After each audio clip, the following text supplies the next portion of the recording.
Phil Lyman supporters are still trying to undo Spencer Cox's election. There are thousands of pages in this lawsuit that was filed by Tracy Halverson and a bunch of Phil Lyman supporters. I just published that online if you haven't had a chance to read it, but it is quite a lawsuit. And this is just the latest effort to try and undo Spencer Cox's election from last year. What they're specifically asking for is to kick Spencer Cox, John Curtis, Derek Brown, and a member of the state school board, Randy Booth, out of office and install the convention winners instead. Just declare that the election was vacant. But in the lawsuit, they filed in federal court, because if you remember, every attempt they've tried to do this in state court has been thrown out. But they filed it in federal court last month. And what they are alleging in this lawsuit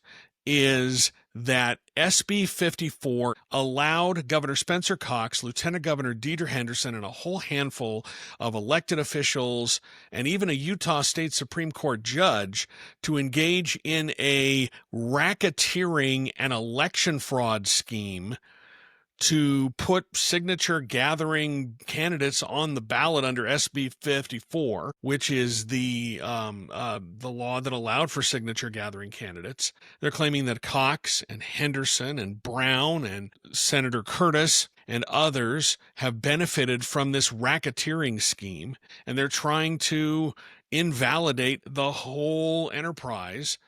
And what they want is those office holders to be thrown out of office, those offices to be declared vacant, and then letting Phil Lyman and Trent Staggs and Frank Mylar to take over those offices and serve out the rest of their term. The lawsuit is headed up by Tracy Halverson. She was the person who spearheaded the doomed lawsuit to overturn Utah's new flag, if you'll remember that.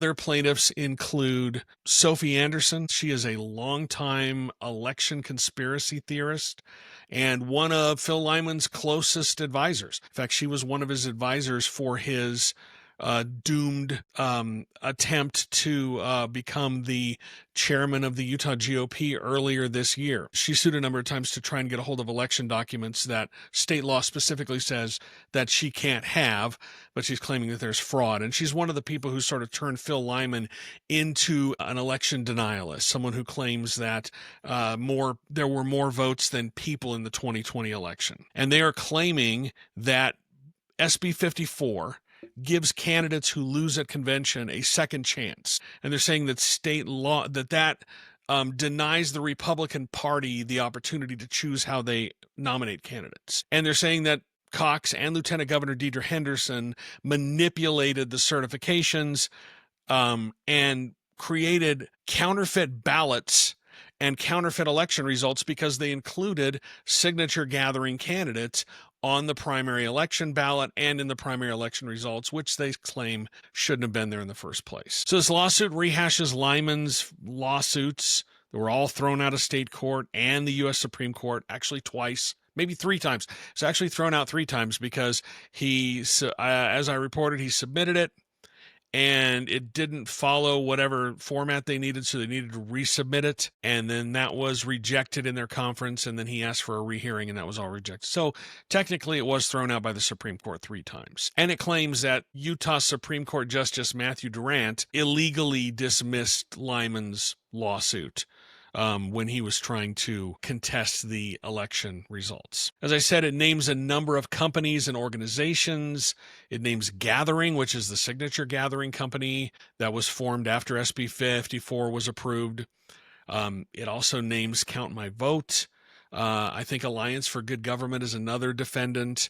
It also talks about campaign consulting firms like Election Hive, who have raked in hundreds of thousands, if not millions of dollars from these signature gathering candidates. It also tries to draw connections between donors to Count My Vote who have interest before the legislature.